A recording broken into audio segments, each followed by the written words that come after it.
All right, with inflation weighing on wallets, many retailers are focusing on the consumer experience just to really get those folks through the door. Just this morning, Target said it's looking to outfit its fleet of stores with bigger back rooms to quickly fulfill online orders and create more in-store shops to keep customers there longer. Joining us right now for a discussion about this is Pano Anthos. He's founder and managing director at XRC Ventures. It's a venture capital firm that's focused on early stage startups in the retail technology and consumer goods space. So a perfect person for, I guess, the time that we're living in right now, because we talk about the shopping experience, whether it's getting into the store, moving around the store, checking out of the store. We know there's a lot of disparity right now in that experience here. When you look at the technology that's coming down the pike, and maybe some of the technology that's there, what improves that experience? Well, the most important commodity in the world is not gold or Bitcoin, it's time. We only have so much of it. We all have the same amount, no matter how wealthy you are, right? So anything that gets in the way of our time becomes a real distraction and an impediment. So think of everything that we do in a store and how difficult they're making it for us to actually consume and purchase goods, to find, discover, and then buy. So let's use checkout as an example. Okay, good, because that's my big pet peeve here. So how many times have you been behind a nice older, couple who's pulling out pennies, counting out, their change, and you're like, enough, I can't take this, right? So you want self-checkout, but then the self-checkout lines are really long because they're so badly designed, right? You got to put them in little trays. The trays fall over. It is just an app. Retailers are not thinking about the consumer first. They're always I say always. They're often thinking about themselves. Right. And if they put us first, now one who does it really well is Uniqlo. Okay. If you haven't been through the self-checkout at Uniqlo, I have not. It's extraordinary. I've been there. You can just put the pair of pants in the basket and it'll read what pair of pants and it knows what you have. But there's an investment they had to make in what's called RFID to tag every garment to make sure that every garment could be recognized. So what's the cost to do something like that, though? Well, it's per garment, per chip, it's in the pennies. And if you're selling millions of SKUs, it's a lot of money. But there is the value is to us as a consumer. That doesn't always translate. Sometimes it translates, like inventory allocation and locations. But we're not investing enough in the consumer. So this technology that retailers could invest in, is it something that they want to be visible or invisible? Well, ideally it's invisible, right? Because you want to be effortless. You'd like to just walk in and out. Again, the Amazon Go stores notwithstanding, it doesn't really work for anything that's big, right, or bulky.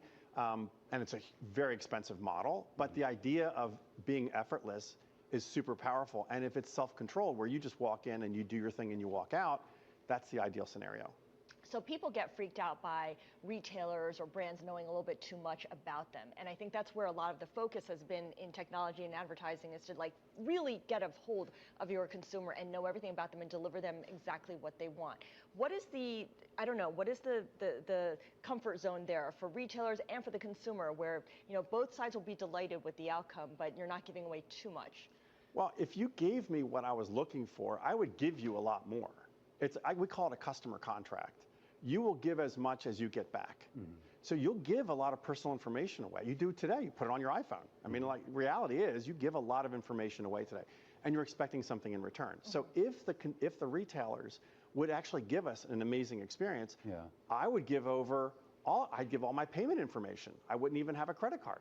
Yeah, well, and we've seen a lot of people try to move in that direction. I would use facial recognition. I would walk in I would accept facial recognition to walk in a store. And we see that. I mean, we see that in China. That's right. I mean, you take Luckin Coffee. I mean, you don't use anything. You just use your face, you get your coffee, you walk out, and maybe you get a rewards. I do want to, because we're tight on time, but I do want to pivot. So we're talking about sort of the consumer experience. What about for inventory management, meaning the company experience? We've heard so much from these companies talking about how they want to get inventory better under control. Is there technology that can help them do that in a way that's going to be more efficient? Yeah, there's tons of it out there. We mentioned RFID for a moment. There are autonomous drones that run around warehouses automatically and tell you exactly what's in inventory, because if you go on a website or you go in a store and it's stock out, that's a really lousy experience. That costs the retailer a lot.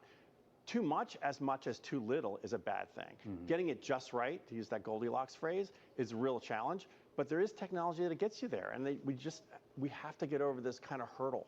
Okay, so we mentioned the RFID at Uniqlo. What's an example of a technology that is kind of nascent right now, but we're all going to be seeing in 5 years' time that we're going to just take for granted? So there's a chip on the market that you attach to bottles. Think of opaque bottles that you can't really tell how much is in. Well, let me back up. Have you ever had a great subscription experience where you subscribe and save? No. Exactly, because you can never get the quantities right. The time, the calendar, volumes, always a mess. There's technology coming, sensing, that will actually measure automatically your consumption levels and reorder automatically. And more importantly, it'll reorder understanding to use slow freight, inexpensive freight instead of air freight to get it to you. And so everything smooths out and you haven't changed at all any of your behavior.